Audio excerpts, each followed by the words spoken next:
L'heure est venue pour que nous arrêtions de dire les témoignages des autres. Quelqu'un doit saisir son témoignage, bien-aimé. Ce soir, quand je venais depuis ce matin, quelqu'un m'a envoyé un témoignage que je voulais vous lire. Et puis, finalement, je ne sais même plus où j'ai laissé ce témoignage, si c'est dans ce portable ou un autre portable. Mais la personne disait 2 témoignages extraordinaires. Le premier, nous étions partis au Sénégal pour la caravane de Fiat.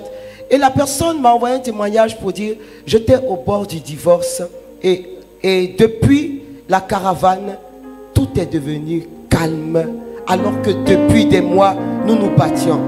La deuxième personne qui m'a mis vraiment un baume extraordinaire au cœur, c'est quelqu'un que j'étais en train de suivre, dont le mari avait quitté la maison.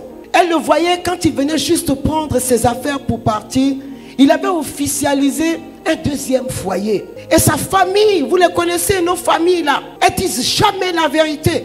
Elles commencent d'abord par officialiser la deuxième de façon officieuse. Et puis un jour, on vous le jette au visage sous le prétexte que chez nous c'est comme ça. Hein? Si tu es une femme, tu vas attraper ton cœur. Quel est l'évangile où on dit tu dois attraper ton cœur? L'évangile dit que la femme sage bâtit la maison. Elle parle de la sagesse. Elle ne parle pas d'attraper son cœur. Et les gens vivent dans ce mensonge et acceptent de vivre leur vie au brouillon. Si tu es épouse, tu es épouse. Tu n'es pas tisa. Si tu es tisa, tu n'es pas épouse, bien-aimé.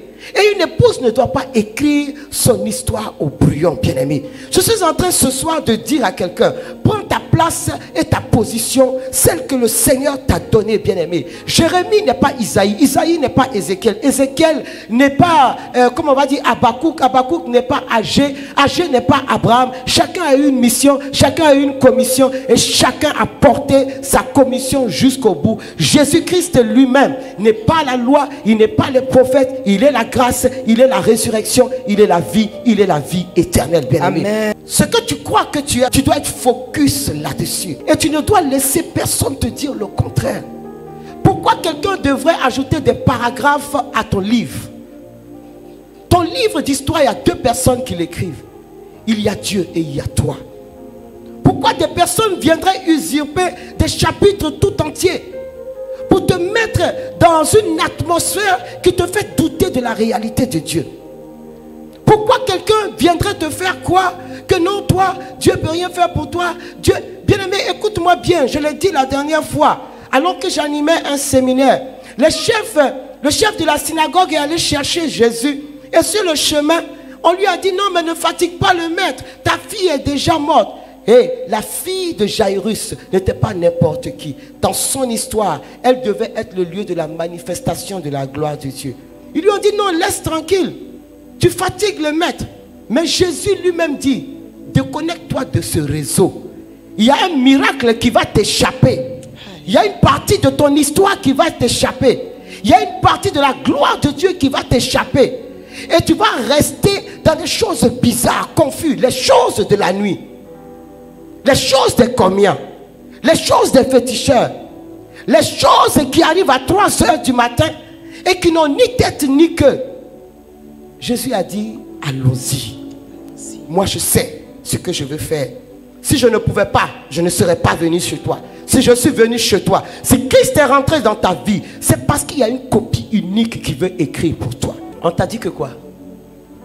Que comme toi tu as le cancer, et que Pauline est morte, donc toi tu vas mourir. Tu t'appelles Pauline? Pourquoi tu veux calquer ta vie? Vous savez, des fois quand tu ne sais pas dessiner, là, tu prends un dessin, tu mets un calque. Et puis tu commences à essayer de dessiner. Voilà. Mais même quand le calque même ressemble, on sait que ce n'est pas le dessin. Donc toi, toute ta vie là, on va mettre un calque dessus. Pour que tu puisses ressembler à. Pour que ton histoire ressemble à. Je dis à quelqu'un, quand Dieu t'appelle, quand quelqu'un est mort à la croix pour toi, c'est que l'enjeu était de taille. Et l'enjeu en valait la chandelle. Ne fais pas mentir Dieu. Ne fais pas mentir Dieu.